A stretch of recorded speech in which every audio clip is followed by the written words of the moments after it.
CEO of Caterham Cars.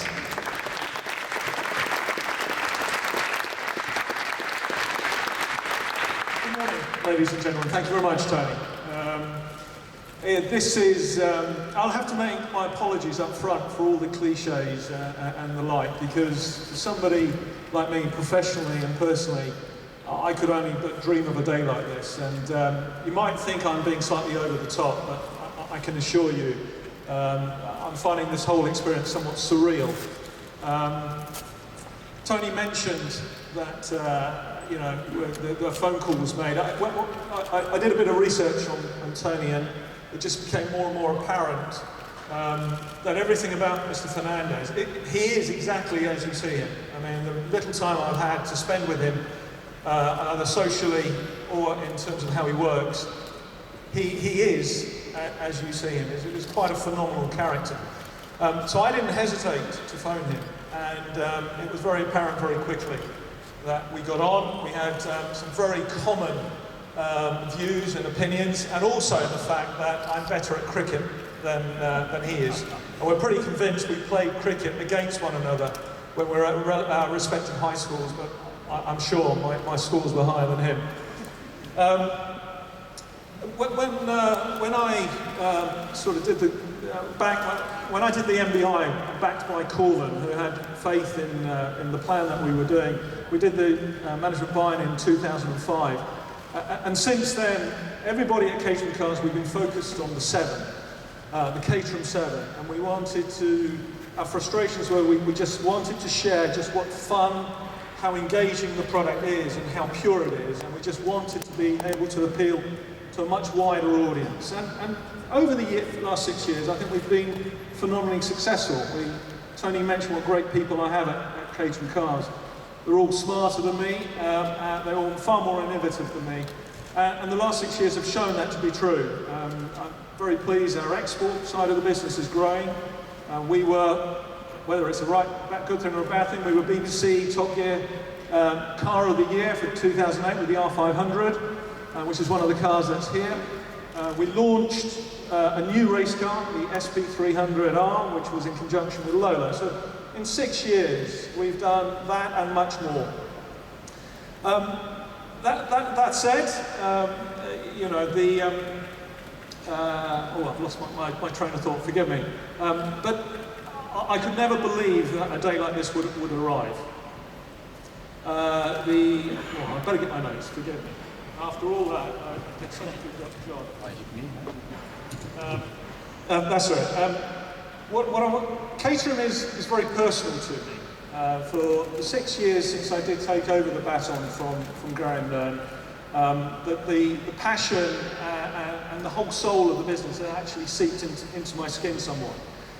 So my responsibility to Caterham employees, to Caterham customers, to our partners, and to our supporters who are out there and who now will be reading lots of blogs today, you know, my responsibility then goes far beyond just business. And in that sense, when I met Tony, it felt, I knew that it was right. And the more I've got to know Tony, not only does it feel right, it is right. I have absolutely no doubts about that whatsoever. He and his partners, I've met Cameradine, I'm still to meet Nazar, but just meeting those two gentlemen who are effectively the spearhead Team Lotus Enterprises, they recognise and they respect that actually Caterham Cars is a British automotive brand, an iconic brand from that sense, and they're very keen and determined as I am to respect that. So we will continue to focus on the Caterham 7 and evolve it over time. We will, obviously, I hope you all be around when we have a running prototype of the SP300R, and also F1. The Team Lotus provides a fantastic amount of oxygen to Caterham Cars to be able to communicate what a thrill it is about being involved with either a Caterham 7 or Caterham as a brand. Trying to put into context my excitement, Tony keeps telling me I need to loosen up, I need to smile a lot more. Well, I've been trying to suppress this smile for the last 4 months, and I cannot tell you what a thrill this is to be here today, announcing this sort of unity with Team Lotus Enterprises and Team Lotus.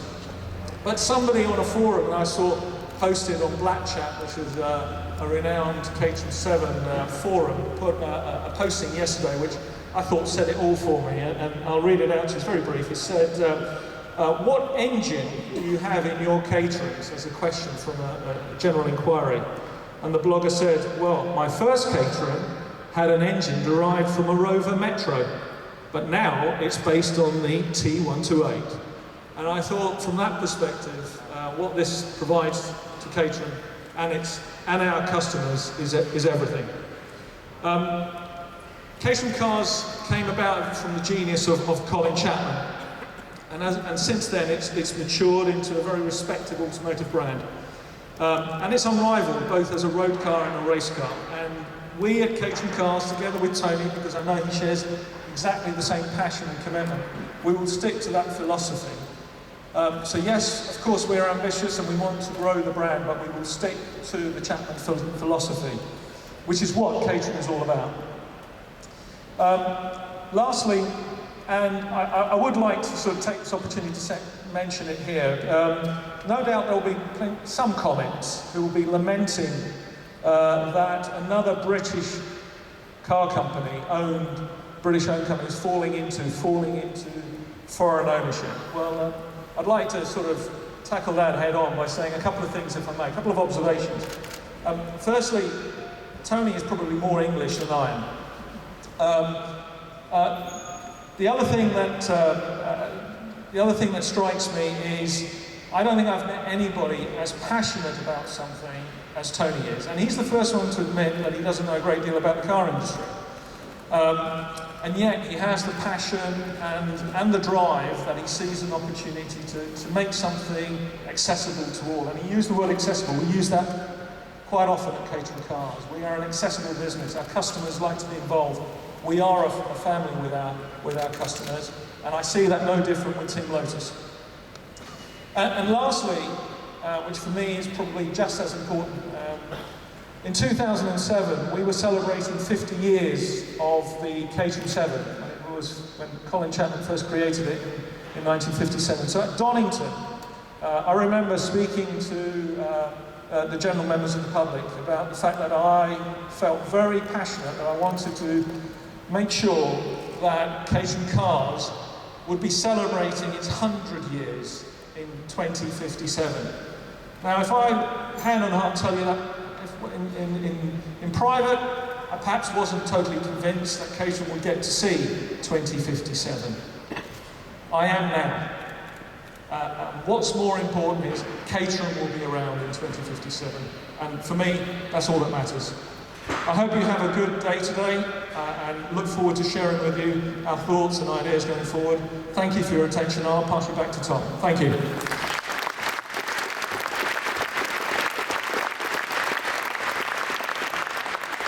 Right, thank you very much indeed to Tony and to Ansar for those words. I'm going to invite everybody here now to head outside.